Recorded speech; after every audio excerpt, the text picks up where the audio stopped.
నమస్కారం. ఘంటారావానికి స్వాగతం. ముందుగా ప్రధానాంశాలు. నీళ్లు లేక ప్రాజెక్టులు అడుగంటిపోతున్నాయి. తక్షణ చర్యలు తీసుకోవాలని మంత్రి ఉత్తమ్కు హరీష్ రావు లేఖ.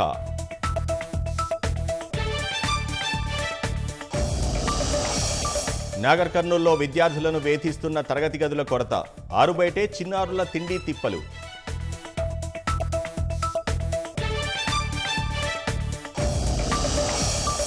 కలుషిత ఆహారం తిని 50 మంది విద్యార్థులకు అస్వస్థత. నంద్యాలలోని ఓ ప్రైవేట్ పాఠశాల హాస్టల్లో ఘటన.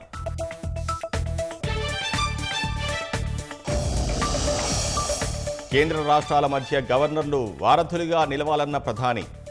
ఐక్యతాభావం పెంపొందించేలా చూడాలని పిలుపు.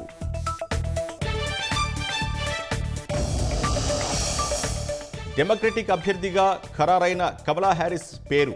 అమెరికా అధ్యక్ష బరిలో ట్రంప్ను ఢీకొట్టనున్న మహిళా నేత.